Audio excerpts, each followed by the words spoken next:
السلام عليكم ورحمة الله. الليلة إن شاء الله هنعمل مع بعض الكبدة، حاجة سريعة وخفيفة إن شاء الله هتعجبكم.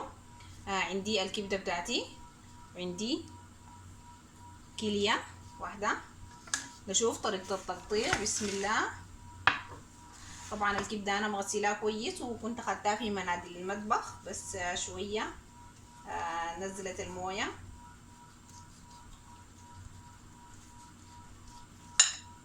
هنقطع الكبدة بسم الله. طبعا التقطيع زي ما انتي حابة، انا هقطعها شرايح.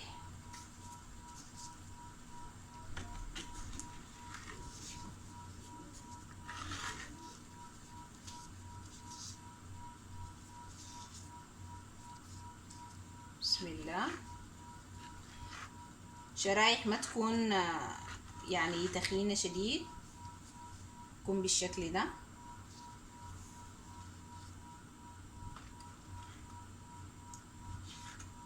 اخلص كل الكمية بطريقة التقطيع دي، ولو حابة اي طريقة تقطيع انتي حابة تعمليها، يعني لو حاسة انه هي كبيرة ممكن ادي اقسمها النص تاني بالطريقة دي. اخلص كل الكمية بالطريقة دي، وان شاء الله نجي نشوف باقي المكونات بتاعتنا شنو.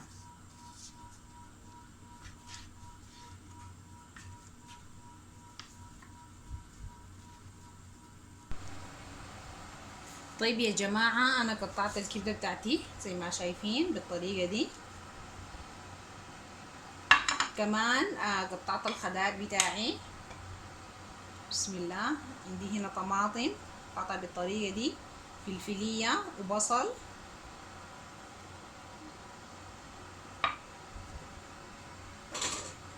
وكمان عندي توم قطعته بالطريقة دي، 4 فصوص من التوم. إضافة للبهارات اللي أنا هعملها هذكرها لكم هسي. أنا خدت هنا الطوة في النار. بسم الله. هضيف ليها الزيت. كمية الزيت زي ما انتي حباها، حبة زيت زايد شوية، حبة وحاجة هنا هعمل 3 معالق تقريبا من الزيت. بسم الله. وطوالي هنزل عليهم البصل.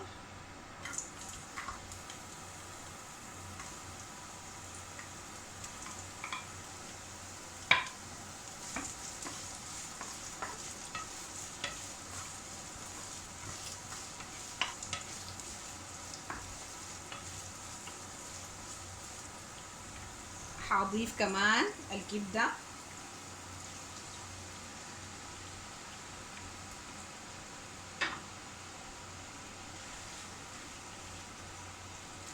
وكمان الثوم.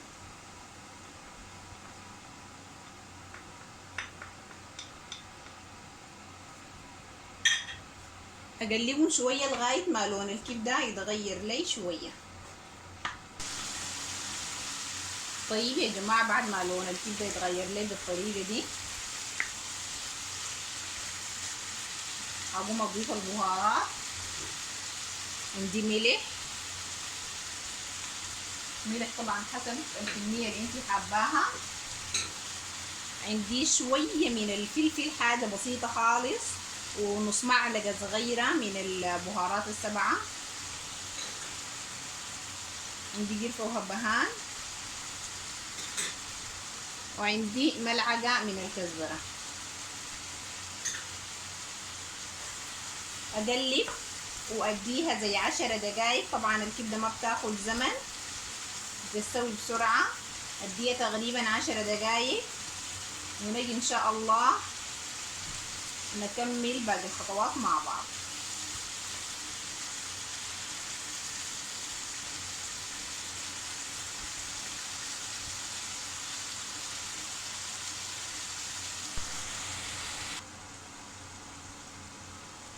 طيب يا جماعة، بعد ال10 دقايق هضيف بس شوية من الخل، حوالي ملعقة صغيرة كده.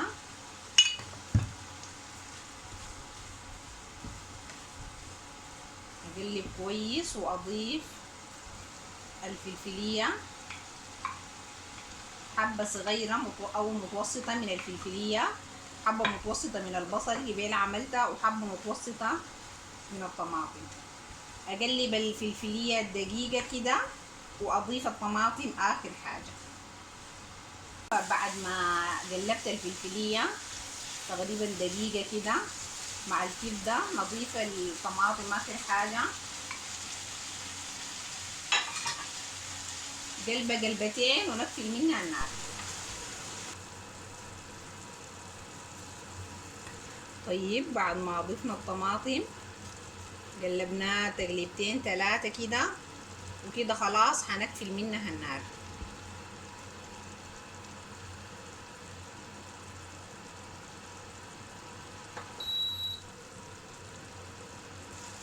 طيب يا جماعة بعد ما قفلنا منها النار خلاص، أنا بس هعمل لها تدخينة.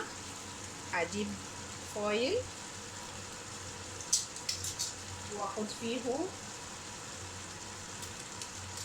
الفحمة وأضيف عليه شوية زيت، بسم الله، وأغطي عليها شوية كده وخلاص أرفعها. أنا كده قافلة منها النار.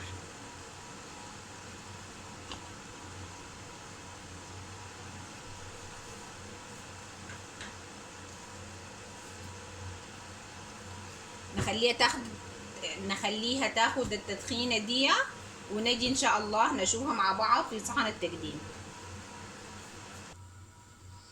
وطيب يا جماعة ده الشكل النهائي للكبدة بتاعتنا، حاجة جميلة وخفيفة وسريعة. أتمنى تجربوها وإن شاء الله أكيد حتعجبكم. بس آخر حاجة ما ننسى نطلع الهبهان زي كل مرة. ولو عجبكم الفيديو ما تنسوا لايك وشير والاشتراك في القناة.